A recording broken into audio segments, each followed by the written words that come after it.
Hello everyone, मैं कल्पना अपने channel में आप सभी का स्वागत करती हूँ। तो चलिए देखते हैं आज का टॉपिक। आज का टॉपिक देखेंगे भू आकृतियाँ तथा उनका विकास। भूमि पर जो आकृतियाँ बनती हैं कैसे बनती हैं और वो धीरे धीरे उनका विकास कैसे होता है, तो चलिए देखते हैं। तो इसका एक पार्ट हम लोग कर चुके हैं, चैप्टर बड़ा है, 3-4 पार्ट में इसको डिवाइड किया हुआ है क्योंकि बहुत ज़्यादा इंपॉर्टेंट है। एक शब्द इसका हमें समझना है ना, तो एक एक टॉपिक समझना है, इसलिए इसको काफ़ी 3-4 पार्ट में डिवाइड करके हम लोग पढ़ेंगे। तो एक पार्ट मैं इसका करवा चुकी हूँ, अब देखते हैं इसको आगे। इससे पहले मैं आपको बता दूँ कि आप लोगों को क्या करना है। फेसबुक, इंस्टा या फिर टेलीग्राम, जहाँ भी आप लोगों को सुविधा लगे, जहाँ पर भी आप लोगों की आईडी बनी हो किसी की भी, तो वहाँ पे आप लोग जाके फॉलो कर लीजिए। तीनों का लिंक आपको कहाँ मिलेगा? डिस्क्रिप्शन में लिंक मिल जाएगा। चलिए देखिए, अब इस चीज़ को आगे देखते हैं।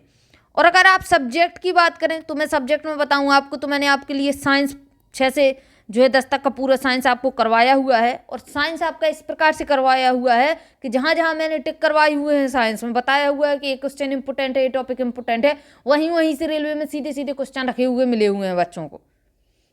हजारों कमेंट ऐसे डले हुए हैं साइंस की वीडियोज में कि रेलवे, ग्रुप डी, एनटीपीसी वगैरह हम सारे क्वेश्चन आपके पूरी तरीके से साइंस के आए हुए हैं, वन लाइनर क्वेश्चन।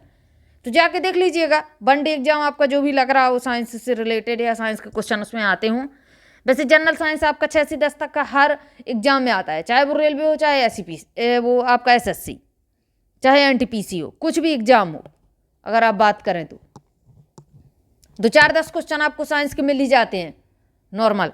तो 6 से 10 तक का आपका जनरल साइंस ही रहता है, इसको जाके देख लीजिए। और अगर आप बात करें तो साइंस के मैंने आपको एमसीक्यू भी करवाए हुए हैं, उसको देख लीजिए, वीडियोज डले हुए हैं। भूगोल मैंने आपका यहाँ तक करवा दिया है, कक्षा 11 का हम लोग भूगोल देख रहे हैं।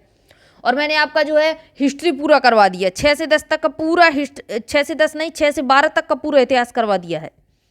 तो साइंस देखना है तो साइंस देख लीजिए, हिस्ट्री देख लीजिए, एमसीक्यू कर लीजिए, भूगोल देख लीजिए, सब कुछ आप लोग देख सकते हैं। भूगोल के बाद जस्ट हम पॉलिटी स्टार्ट करेंगे, पॉलिटी के साथ साथ क्या करना है, भूगोल के एमसीक्यू स्टार्ट कर देंगे। भूगोल के एमसीक्यू आपके लाइव करवाए जाएंगे। चलिए देखिए आगे, अब टॉपिक को देख लेते हैं, कहाँ तक कर चुके थे। और ये घाटी वी आकार की गॉर्ज और कैनियन, ये सारा कुछ कर चुके थे। कहाँ से हम लोगों को देखना है इस चीज़ को देखिएगा। डेल्टा वगैरह देख चुके थे, पंख वगैरह, नदी विसर्प हो चुका था, भूमजल हो चुका था, अपर्दित स्थल रूप। तो देखिए, नदियों के द्वारा निक्षेपित स्थल रूप और अपर्दित स्थल रूप, इस प्रकार से इन लोगों ने बताए हुए हैं। अब देखिए, अपर्दित स्थल रूप हम लोग देखते हैं कि नदियाँ जब अपर्दन करती हैं तो कौन कौन से स्थल रूप आते हैं। अपर्दन के बाद जब निक्षेपण करेंगी तब देखेंगे कि कौन कौन से स्थल रूप बन के आते हैं। तो देखिए, अपर्दन में नदियों के द्वारा कुंड बनाए जाते हैं, घोल रंध्र बनेंगे, लेपीज बनेंगे और चूना पत्थर चबूतरे बनेंगे, है ना। तो ये नदियों के द्वारा नहीं है, देख लेते हैं किसके द्वारा हैं। नदियों के द्वारा तो हम लोग कर चुके हैं किस प्रकार से चीज़ें बनती हैं, अब इनको देखते हैं। तो देखिए, अब देखिए इधर पे क्या होता है, चूना पत्थर चट्टानों के तल पर घुलन क्रिया द्वारा छोटे और मध्यम आकार के छोटे घोल गर्तों का निर्माण होता है। क्या होता है, जो चूना पत्थर है, चूना पत्थर चट्टानों के तल पर घुलन क्रिया द्वारा छोटे और मध्यम आकार के छोटे घोल गर्तों का निर्माण होता है। चूना पत्थर से बहुत प्रकार की आकृतियाँ बनती हैं, आपकी बहुत प्रकार की जो है वो आकृतियाँ बनती हैं। इसको देखते हैं, जिनके विलय पर इन्हें विलयन रंध्र कहते हैं। क्या होता है, जब चूना पत्थर घुल जाता है तो जब निकलेगा तो वो क्या कहलाएगा, विलयन रंध्र कहलाएगा। होल रंध्र मतलब होल। घोल रंध्र काष्ठ क्षेत्रों में बहुतायत में पाए जाते हैं। घोल रंध्र एक प्रकार के छिद्र होते हैं जो ऊपर से वृत्ताकार और नीचे कीप की आकृति की होती है। इस प्रकार से बनेंगे। चलिए इसको सीधा चित्र में देख लीजिएगा, कीप के आकार के बनेंगे।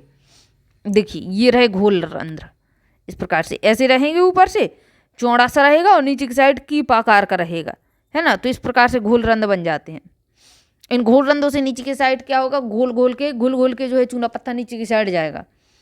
आगे देखिए, घोल रंध्र एक प्रकार के छिद्र होते हैं जो ऊपर से वृत्ताकार और नीचे कीप की आकृति के होते हैं। और इनका क्षेत्र विस्तार कुछ वर्ग से क्या होता है, इनका क्षेत्र विस्तार कैसा होता है, कुछ वर्ग मीटर से लेकर हेक्टेयर तक होता है। तथा गहराई इनकी जो होती है आधे मीटर से 30 मीटर या उससे अधिक हो सकती है। इसमें से कुछ का निर्माण अकेले घुलन प्रक्रिया द्वारा ही होता है और कुछ अन्य घुलन प्रक्रिया द्वारा बनते हैं। और अगर इन घोल रंध्रों के नीचे बनी कंदराओं की छत ध्वस्त हो जाए तो ये बड़े छिद्र ध्वस्त या निपात रंध्र के नाम से जाने जाते हैं। आगे देखिए, अधिकतर घोलरंध्र ऊपर से अपरदित पदार्थों के जमने से ढक जाते हैं और उथले जलकुंड जैसे प्रतीत होते हैं। बहुत बड़े बड़े हो जाएंगे तो नीचे की साइड से क्या होगा, जमा पड़ जाएगा कीप की साइड, और जब कीप की साइड जमा हो जाएगा तो उथले टाइप के दिखने लगेंगे, तो उथले जलकुंड बन जाएंगे। और जब नीचे की साइड से जमा हो जाएगा तो ऊपर पानी भी तो भर जाएगा, तो उथला जलकुंड बन जाएगा। ध्वस्त घोल रंध्रों को डोलाइन भी कहा जाता है। जब ये टूट फूट जाते हैं, ध्वस्त हो जाते हैं, तो उनको क्या कहा जाता है, डोलाइन। देखिए, ध्वस्त रंध्रों की अपेक्षा घोल रंध्र अधिक संख्या में पाए जाते हैं।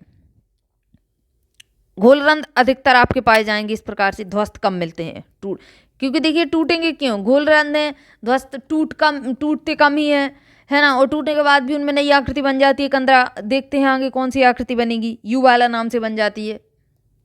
सामान्यतः धरातलीय प्रवाहित जल घोल रंध्रों और विलयन रंध्रों से गुजरता हुआ अंतः भूमि नदी के रूप में विलीन हो जाता है। क्या होता है, जब जल जो होता है प्रवाहित होता है, जब जल प्रवाहित होगा तो रंध्र यानी छिद्र हैं, तो जल क्या करेगा, नीचे की साइड खिसक जाएगा। तो वही चीज़ बताया है कि जल घोल रंध्रों और विलयन रंध्रों से गुजरता हुआ अंतः भूमि नदी के रूप में विलीन हो जाता है और फिर कुछ दूरी के पश्चात किसी कंदरा से भूमिगत नदी के रूप में आ जाता है। नीचे की साइड पहले नदी बहेगी, ठीक है, और चलता जाएगा एक नली के रूप में, और कहीं ना कहीं वो जल क्या होगा, ऊपर भूमि के रूप में आ जाएगा। तो वही बताया गया कि भूमिगत जल के रूप में फिर निकल आता है। जब घोल रंध्र और डोलाइन इन कंदराओं की छत के गिरने से या पदार्थों के स्खलन द्वारा आपस में मिल जाते हैं तो लंबी, तंग तथा विस्तृत खाइयां बन जाती हैं।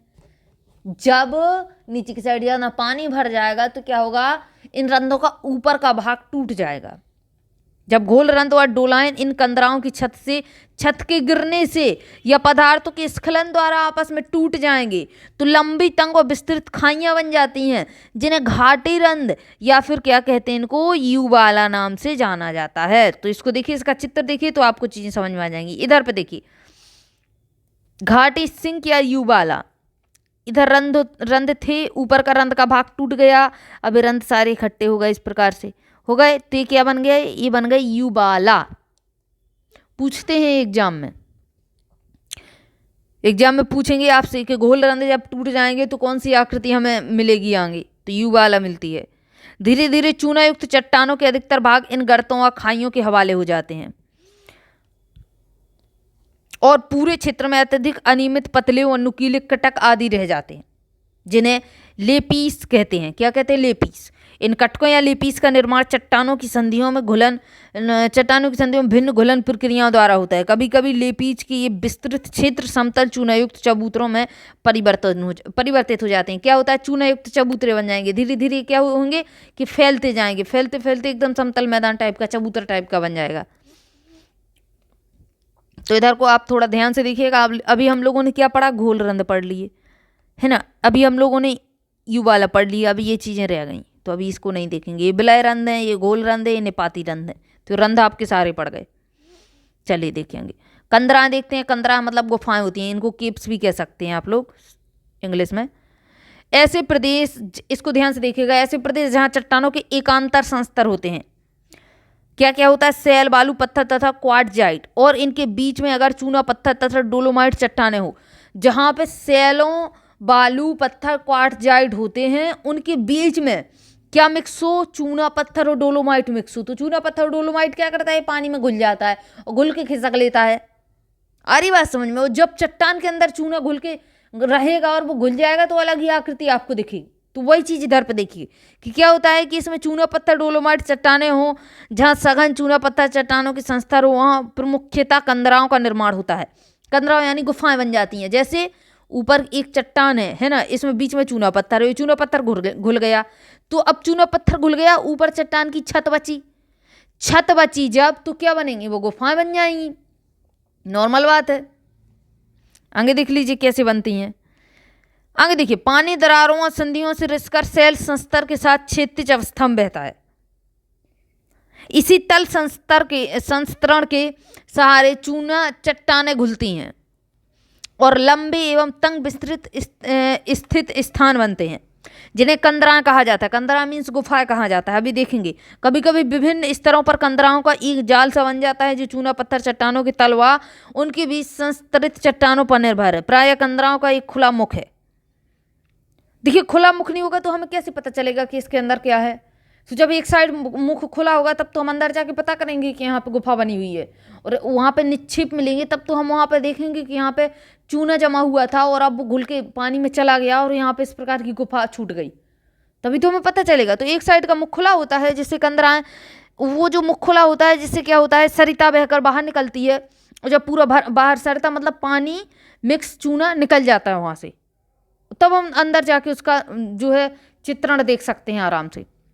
ऐसी कंदरा जिनके दोनों सिर खुले होते हैं उन्हें सुरंग कहते हैं। एक सुर खुला हो तो उसको हम कंदरा या गुफा कह देंगे, और जब दोनों साइड का सिर खुला हो तो सुरंग कह देंगे। सुरंग आपने देखी होगी कि जैसे टनल बनाई जाती हैं, टनल तो क्या होता है, दोनों साइड तो खुली होती हैं, गुफाएं आपकी एक ही साइड तो खुली होती है। उसी प्रकार से ये है, कोई बड़ी बात अलग से बात थोड़ी है ना है कुछ। अब देखिए निक्षेपित स्थल कृति क्या रहेंगी। अभी तो हमने अपर्दित देखी, अपर्दन से क्या होता है। अब निक्षेपित से देख लीजिए। अधिकतर निक्षेपित स्थल रूप कंदराओं के भीतर ही निर्मित होते हैं, है ना। चूना पत्थर चट्टानों मुख्य रसायन कैल्शियम कार्बोनेट। क्या होता है मुख्य रसायन? कैल्शियम कार्बोनेट, जो कार्बन युक्त जल, वर्षा जल में घुला हुआ कार्बन में शीघ्रता से घुल जाता है। जब इस जल का बाष्पीकरण होता है तो घुले हुए कैल्शियम कार्बोनेट का निक्षेपण हो जाता है। यह जब चट्टानों की छत से जल बाष्पीकरण के साथ कार्बन डाइऑक्साइड गैस मुक्त हो जाती है तो कैल्शियम कार्बोनेट के चट्टान धरातल पर टपकने से निक्षेपण हो जाते हैं। अब देखिए निक्षेपण कैसे होते हैं, अभी तो देखा। अब देखिए कि ये आकृतियाँ कैसा बनाता है निक्षेपण होने पर। ये 3 प्रकार की आकृतियाँ बनती हैं, इम्पोर्टेंट है। स्टैलेक्टाइट, स्टैग्लेमाइट, टाइट और माइट, और तीसरा बनता है स्तंभ। तो 3 प्रकार की बनती हैं। अब देखिए इसको पहले समझिए। स्टैग्लेटाइट विभिन्न मोटाइयों के लटकते हुए हिम स्तंभ होते हैं। एक ऐसी इस प्रकार से आपकी जो है छत होगी, उस छत पे इस प्रकार से लटकती हुई हिम स्तंभ होंगे, इस प्रकार से लटकते हुए चंद्रबादड़ की तरह उल्टे चिपके टाइप के, उनको कहते हैं स्टैलेक्टाइट। क्या बोलेंगे उसको? स्टैग्लेटाइट। ठीक है। अब आप बात करें नीचे की साइड तो क्या होता है। अब देखिए इसमें बताया गया है कि इसके आधार पर यह कंदरा की छत के पास मोटे होते हैं, बिल्कुल मोटे रहेंगे। देखिए इस प्रकार से छत हो, अगर इस प्रकार से ना लटके हों, ये भाग मोटा ना हो तो ये लटकेंगे कैसे? तो वही चीज़ बताई हुई है कि छत के पास जो ये भाग होता है इसका, वो कैसा होता है? मोटा होता है, और अंत के छोर पर ही पतले नुकीले हो जाते हैं। ये अनेक आकारों में दिखाई देंगे आपको। स्टैग्लेमाइट कंदराओं के फर्श के ऊपर की तरफ बनते हैं। ये रहा फर्श, और इस प्रकार से बनेंगे, ऊपर छत इस प्रकार से बनेंगे। तो जो ऊपर बन रहे हैं उसको स्टैग्लेटाइट, ठीक है। नीचे वाले को स्टैग्लेमाइट, और जब पूरा दोनों जुड़ जाए ऊपर से नीचे तक, इसको कहते हैं स्तंभ। तीनों समझ में आ गए होंगे। अब देखिए स्टैग्लेमाइट कंदराओं के फर्श से ऊपर की तरफ बढ़ते हैं। वास्तव में स्टैग्लेमाइट कंदराओं की छत से धरातल पर टपकने वाले चूना मिश्रित जल से ही बनते हैं। जो ऊपर से जल और चूना मिश्रित टपक रहा है तो उससे बनेगा आपका नीचे वाला भाग, इस प्रकार से, है ना। टपकता कौन है? स्टैग्लेटाइट ही तो टपकेगा नीचे की साइड, तो वो माइट बना देगा।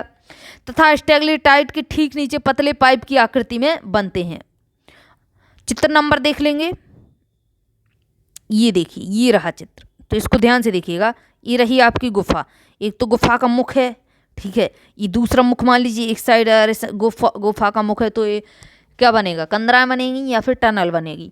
इसके बाद अगर आप बात करें तो ये जो ऊपर की साइड लटके हुए हैं, ये ऊपर की साइड लटके हुए ये कौन है? आपके स्टैग्लेटाइट हैं।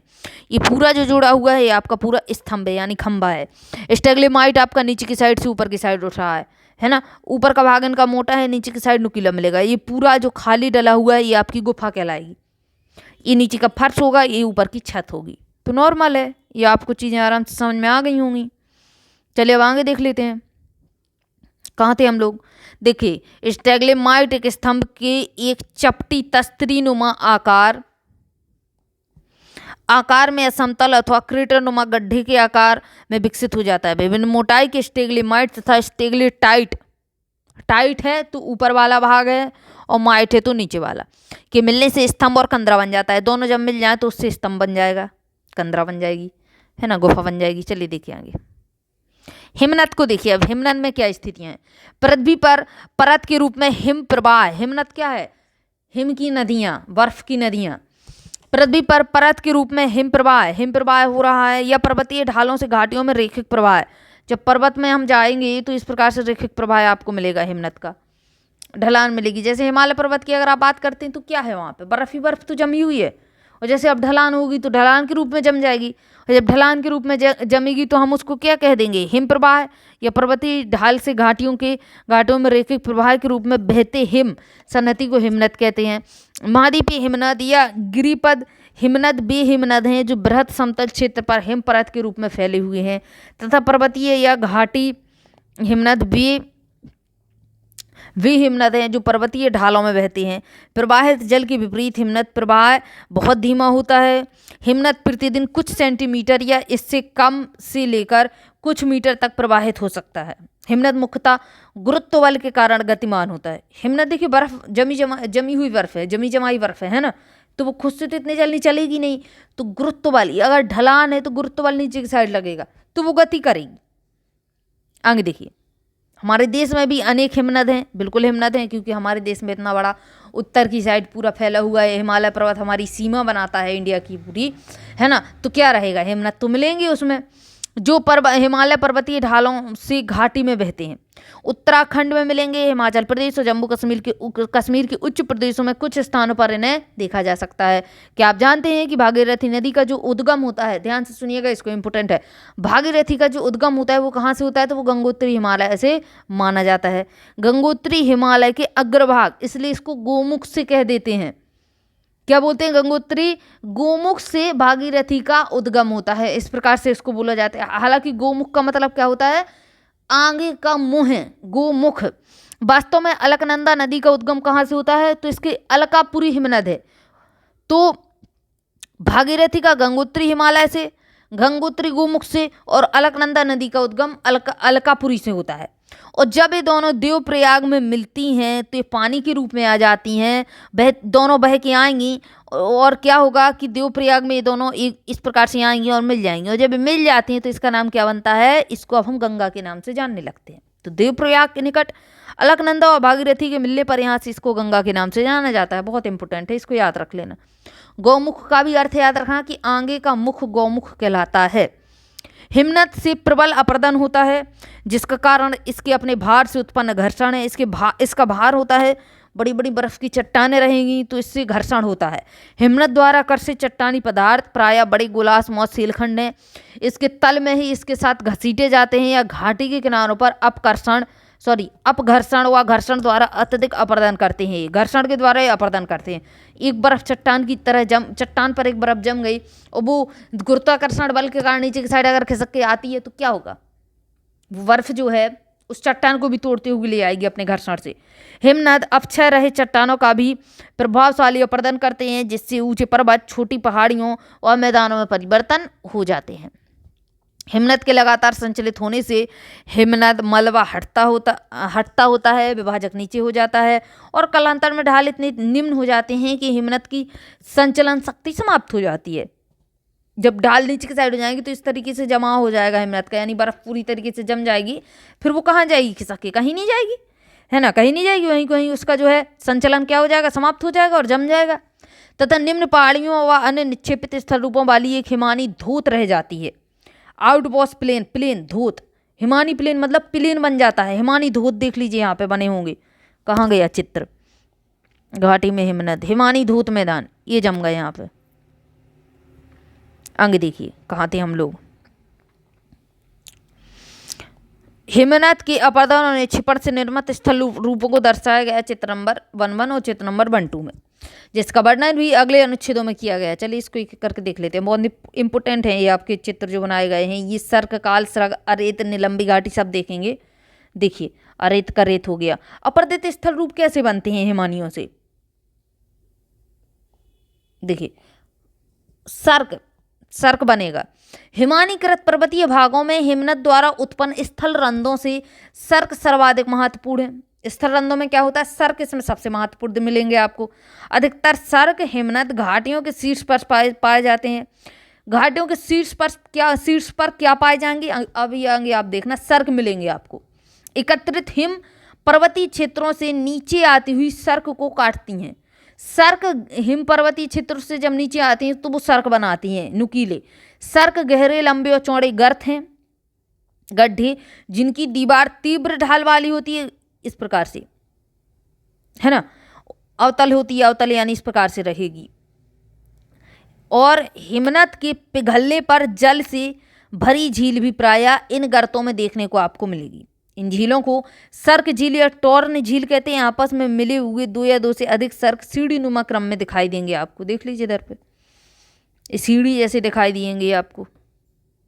सुरंग मतलब क्या होता है, सींग, ये साइड से नीचे की साइड इस प्रकार से बनेंगे, है ना, सर्ग बन गए। सींग यानी नुकीला भाग आपका सर्ग कहलाएगा। स्रग, सर्ग और स्रग दोनों अंतर है। स्रग देखिए आप, हॉर्न या श्रंग लिखा हुआ है, सर्क है और श्रंग है, हॉर्न या गिरिश्रंग देखिए। और श्रीटेट कटक, सर्क के शीर्ष पर अपर्दन होने से हॉर्न निर्मित होते हैं। सर्क के शीर्ष नुकीले हो जाते हैं तो क्या बनता है, हॉर्न को हम श्रृंग कहते हैं। यदि 3 या अधिक विकीर्णित हिमनद निरंतर शीर्ष पर तब तक अपर्दन जारी रहे जब तक उनके तल आपस में मिल जाएं तो एक तीव्र किनारे वाली नुकीली चोटी का निर्माण कर देते हैं। अगर देखिए, जिनको हम क्या कहते हैं, वो चोटी जो बन जाएगी उनको हम हॉर्न कहते हैं।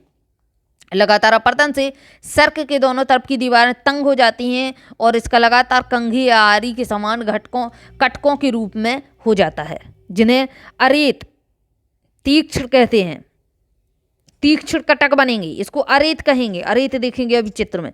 इनका ऊपरी भाग नुकीला मिलेगा आपको अरेत का, और बाहरी आकार टेढ़ा मेढ़ा मिलेगा। इन कटकों का चढ़ना प्राय असंभव होता है। अब देख लीजिए इसको, अरेत को, अरेत देखिए इस प्रकार से नुकीले मिलेंगे आपको, एक कटे हुए टाइप के मिलेंगे इस प्रकार से।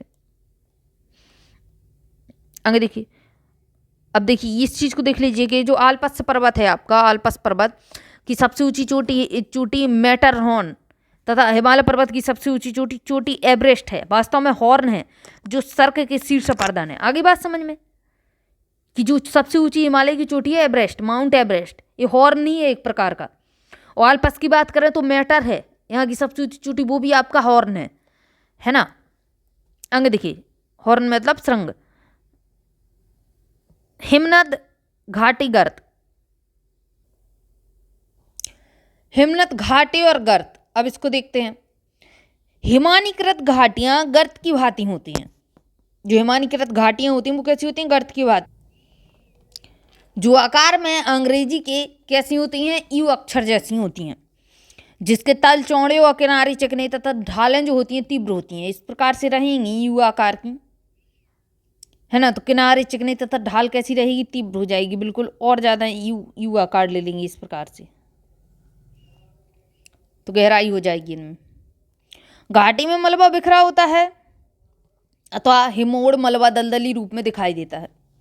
चट्टानी धरातल पर झील भी उभरी हुई होती है और ये झीलें घाटी में उपस्थित हिमोड़ मलबे से बनती हैं। झीलें कैसी होती हैं, घाटी में जो मलबा होता है उससे बनेंगी। मुख्य घाटी की एक तरफ या दोनों तरफ ऊंचाई पर लटकती घाटी आपको मिल जाएगी, हैंगिंग वैली, इसको हैंगिंग वैली भी होती है।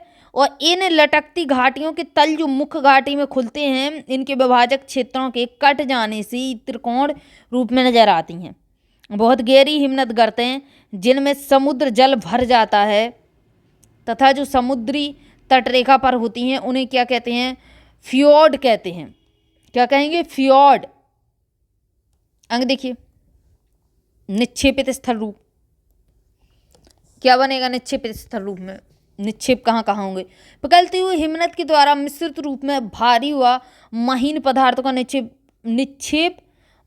का निक्षेप हिमोड़ या हिमनद गुलास्म के रूप में जम जाता है। फिर से समझिएगा, जो हिमनद हैं वो जब पिघलेंगे तो जब वो उसमें से कुछ क्या है कि कुछ ऐसा मलबा लिए रहेंगे, कुछ पदार्थ उसमें मिश्रित होगा, तो जब वो पिघलेगा तो बह के पानी तो उससे अलग हो जाएगा हिम से, और जो मलबा वलबा लिए हुए हैं पदार्थ जो भी लिए हुए हैं वो छूटेगा, तो उससे क्या होगा, उससे गोलास्म के रूप में जमा होगा वो, निक्षेप हिमोड़ या हिमनद गोलाश्म के रूप में जमा होगा। इन निक्षेपों में अधिकतर चट्टानी टुकड़े मिलेंगे आपको, नुकीले तथा कम नुकीले आकार के होते हैं ये टुकड़े। ठीक है, हो सकता है नुकीले भी हो जाए, हो सकता है कम नुकीले। तो चट्टानी पत्थर मिलेंगे उसमें। हिमनदों के तल, किनारों या छोर पर बर्फ पिघलने से सरिताएं बनती हैं। सरिताएं यानी नदियां हैं। कुछ मात्रा में सैल मलबा इस पिघले जल से बनी सरिता में प्रवाहित होकर निक्षेपित हो जाता है और जल में कुछ बह भी जाएगा, ऐसा नहीं है कि बिल्कुल नहीं जाएगा। ऐसे हिमनदी जड़ोर निक्षेप हिमानी धोत कहलाते हैं। क्या कहलाएंगे? ये मैदान में जम जाएंगे हिमानी धोत निक्षेप करके। हिमोड़ निक्षेप के विपरीत हिमानी धोत प्रायः स्तरीकृत और वर्गीकृत होते हैं, आउटपोस्ट डिपोजिट होते हैं। हिमनद अवक्षेप में चट्टानी टुकड़े गोल किनारों वाले होते हैं। हिमनद क्षेत्रों के मुख्य निक्षेप स्थल रूप दर्शाए गए हैं। चलिए इसको देख लेते हैं। चित्र नंबर कौन सा है? 7.12। कहाँ गया? ये रहा, देखिए ये रहे हिमानी धोत। अभी हम एस्कल ड्रमलिन सब पढ़ेंगे। मैदानी है हिमानी धोत मैदानी, ये यहाँ पे दी हुई है हिमानी धोत मैदान। चलिए अब इसको आगे देखेंगे। कहाँ थे हम लोग? हिमोड़। हिमोड़ देखिए क्या है। हिमोड़ हिमनद टील या गोलाश्मी मृतिका के जमाव की लंबी कटकें हैं। लंबी लंबी ऐसे कटकें क्या है? लंबी लंबी पहाड़ियाँ जम जाएंगी। कटक का क्या मतलब है? इस प्रकार से लंबा सा जम जाना। तो वही चीज़ बता रखा है कि क्या बताया हुआ है कि हिमोड़ हिमनद टील या गोलाश्मी मृतिका के जमाव की लंबी कटकें हैं। अंतस्थ हिमोड़ हिमनद के अंतिम भाग में मलबे के निक्षेप से बनी लंबी कटकें हैं। लंबे लंबे मलबे से निक्षेप की बनी कटकें मिल जाएंगी आपको, लंबी लंबी कटकें। पार्थिव हिमोड़ लेटरल मिलेगा आपको। पार्थिव हिमोड़ हिमनद घाटी की दीवार के समांतर निर्मित होते हैं। हिमनद घाटी की दीवार मान लीजिए इस प्रकार से घाटी बनी हुई है, हिमनद बनी हुई है, तो यहीं से आपका इसी प्रकार से इसका हिमोड़ का जमाव होगा, कटक बनेगी लंबी सी। पार्थिव हिमोड़ अंतस्थ हिमोड़ से मिलकर घोड़े की नाल या अर्धचंद्राकार कटक का निर्माण कर लेते हैं। हिमनद घाटी के दोनों ओर अत्यधिक मात्रा में पार्थिव हिमोड़ पाए जाते हैं। इस आगे देखेंगे क्या है पार्थिव हिमोड़, उसमें बने हुए हैं चित्र में दिया तो है 7.12 का चित्र। ये हिमोड़ की उत्पत्ति पूर्णतः आंशिक रूप से हिमानी जल द्वारा होता है, जो इस जरूर को हिमनद के किनारों पर धकेलती है। कुछ घाटी हिमनद तेजी से पिघलने पर घाटी तल पर हिमनद टील को एक परत के रूप में अव्यवस्थित रूप से छोड़ देते हैं। ऐसे अव्यवस्थित व भिन्न मोटाई के निक्षेप तलीय या तलस्थ हिमोड़ कहलाते हैं। घाटी के मध्य में पार्श्व हिमोड़ के साथ साथ हिमोड़ मिलते हैं, जिन्हें मध्यस्थ हिमोड़ कहा जाता है। बीच वाले हिमोड़ ये पार्श्व हिमोड़ की अपेक्षा कम स्पष्ट मिलेंगे आपको। कभी कभी मध्यस्थ हिमोड़ या तलस्थ के अंतर को पहचानना कठिन हो जाता है। चित्र नंबर 1-2 देखिए इधर पे हिमोड़। चलिए एस्कर देख लेते हैं। एस्कर ग्रीष्म ऋतु में हिमनद के पिघलने से जल क्या होता है? अब यहाँ पे गर्मी की ऋतु आई तो क्या होगा? जल पिघलेगा, बर्फ पिघलेगी, हिम पिघलेगा। तो हिमनद के पिघलने से जल हिमतल के ऊपर से प्रभावित होने लगता है। प्रभावित नहीं, प्रवाहित होने लगता है, यानी बहने लगता है, अथवा इसके किनारों से रिश्ता है या बर्फ के छिद्रों से नीचे प्रवाहित हो जाता है। यह जल हिमनद के नीचे एकत्रित होकर बर्फ के नीचे नदी धारा में प्रवाहित होता है। ऐसी नदियां नदी घाटी के ऊपर बर्फ के किनारों वाले तल में प्रवाहित होती हैं। यह जलधारा अपने साथ बड़े गोलाश्म चट्टानी टुकड़ों और छोटा चट्टानी मलबा अपने साथ बहा कर ले जाती है। जब एक पानी साथ में क्या है, मलबे को घोल के ले जाता है, साथ में ले जाएगा। चट्टानी टुकड़े और छोटी चट्टानी मलबा बहा कर लाती है, जो हिमनद के नीचे इस बर्फ की घाटी में जमा हो जाती है। ये बर्फ पिघलने के बाद एक वक्राकार कटक के रूप में मिलता है, जिसको हम एस्कर कहते हैं। इस प्रकार से मिलेगा वक्राकार कटक, कटा हुआ टाइप का। देखिए इधर पे एस्कर ये रहा वक्राकार, वक्र के आकार का।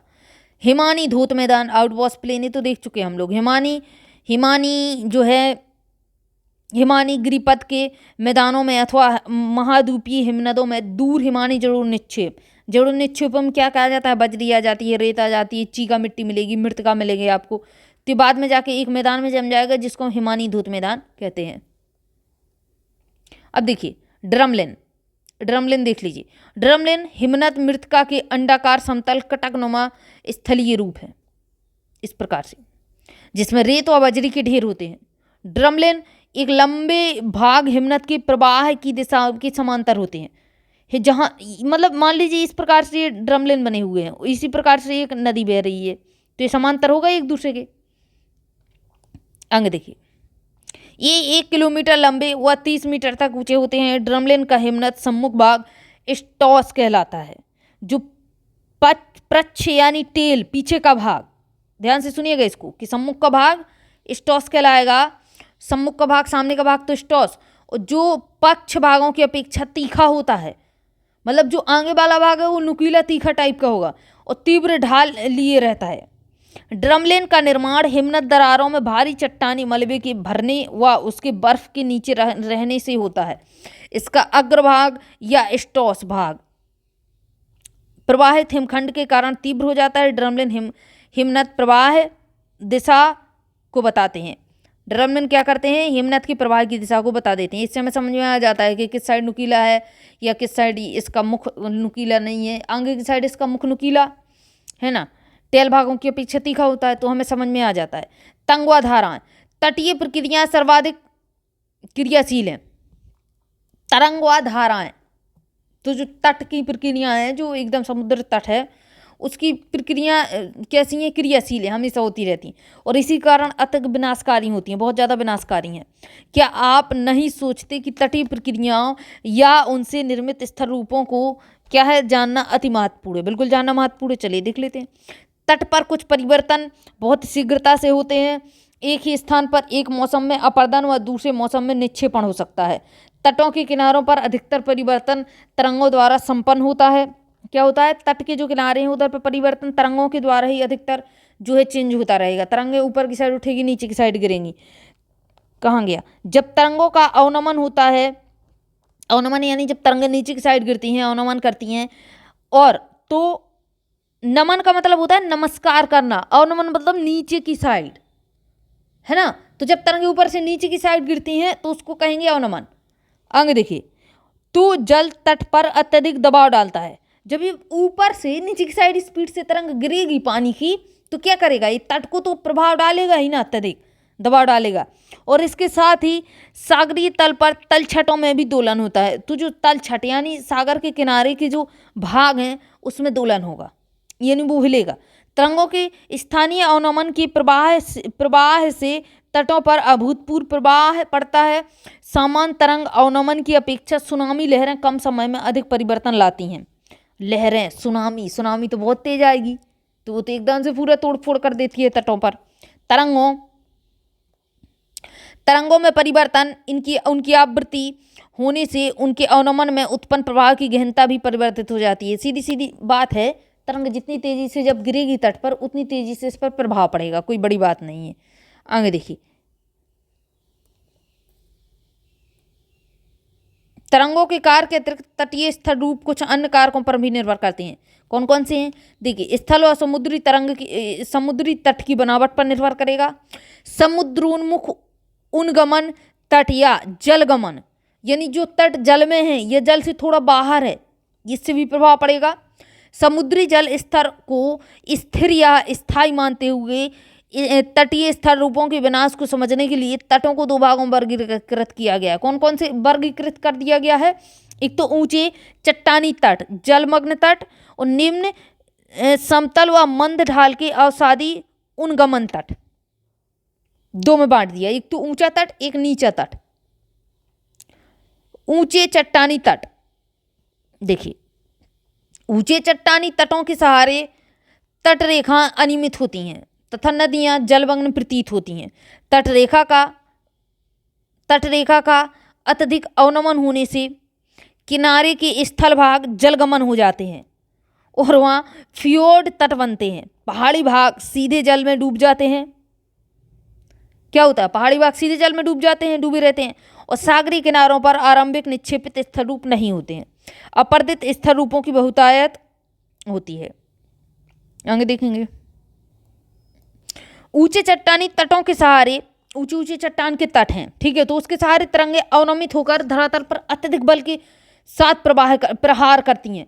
जब नीचे की साइड चट्टान से पानी गिरेगा तो वो अत्यधिक तेजी से गिरता है ना, जिससे पहाड़ी पार्श्व भृगु बन जाते हैं, वो उसका आकार ले लेते हैं। तरंगों के स्थायी प्रहार से भृगु शीघ्रता से पीछे हटते हैं और समुद्री भृगु के सम्मुख तरंग घर्षित चबूतरे बना देती है। तरंगें धीरे धीरे सागरीय किनारों की अनियमितताओं को कम कर देती है। समुद्री भृगु से गिरने वाला चट्टानी मलबा धीरे धीरे छोटे टुकड़ों में टूट जाता है। जब बार बार गिरेगा उस पर पानी तेजी से, तो छोटे टुकड़ों में टूटेगा ही और लहरों के साथ घर्षित होता हुआ किनारों से दूर निक्षेपित हो जाता है। फिर वो साथ में बह जाता है और कहीं जाके निक्षेप कर देगा। भृगु के विकास व उसके निवर्तन के वांछनीय समय के बाद तट रेखा कुछ सम चिकनी हो जाती है तथा कुछ अतिरिक्त मलबे के किनारों से दूर जमाव से तरंग कैसी हो जाती है, घर्षित वेदिकाओं के सामने तरंग निर्मित वेदिकाएं देखी जा सकती हैं। जैसे ही तटों के साथ अपर्दन आरंभ होता है, बिलांचली प्रवाह है, वह तरंगे इस अपर्दित पदार्थ को सागरीय किनारों पर पुलीन और रोधिकाओं के रूप में निक्षेपित करती हैं। रोधिकाएं जलमग्न आकृतियां हैं। रोधिकाएं कैसी हैं? जल में मग्न हैं। और जब यही रोधिकाएं जल के ऊपर दिखाई देती हैं तो इन्हें रोध कह देते हैं। अभी देखेंगे चित्र में सब बना हुआ है यहाँ पे। ऐसी रोधिकाएं जिनका एक भाग खाड़ी के शीर्षस्थ से जुड़ा हुआ होता है उसको क्या कहते हैं? स्पिट कह देंगे। खाड़ी भाग से एक भाग जुड़ा हुआ होगा किसी रोध का, उसको क्या कहेंगे? स्पिट कह देंगे। जब रोधिका तथा स्पिट किसी खाड़ी के मुख पर निर्मित होता है तो इसके मार्ग को अवरुद्ध कर देते हैं, तब उसको लगून कहते हैं। वो लगून जो बनता है वो लगून लेक बनती है ना। जैसे वेम्बनाड लेक है, बहुत सारी लगून लेकें हैं, है ना। और लगून लेक का मतलब पता है आपको कैसी बनती है? जिस समुद्र किनारे की अगर बात करें तो समुद्र किनारे देखिए, ये रहा समुद्र, है ना, ये रहा स्थल रूप। अब जब ये स्थल रूप रहा, देखिए ये रहा स्थल रूप, ये रहा क्या रहा? ये स्थल रूप हो गया, ये समुद्र का किनारा हो गया, है ना। यहाँ पे है और यहाँ पे कहीं झील बन जाए तो ये बीच वाली पट्टी है। और इस झील में पानी कैसा है? झील में पानी कैसा है तो आप क्या बताएंगे कि इस झील में पानी खारा है, लगून लेक वाला है। आ रही बात समझ में? तो जो चिल्का लेक है आपकी वो लगून लेक है। वेम्बनाड है, पुलिकट झील है तमिलनाडु में, कोल्लेरू है आंध्र प्रदेश में, वेम्बनाड केरल में मिलेगी। और चिल्का झील भारत की सबसे बड़ी कैसी है? अनूप या लगून लेक है, अनूप भी इसको बोल देते हैं। तो समुद्र किनारे जो झील हो और एक छोटे पतरे सकरी सी पट्टी से समुद्र से वो अलग हो, उसमें पानी खारा ही हो, तो उस लेक को हम लगून लेक कहते हैं।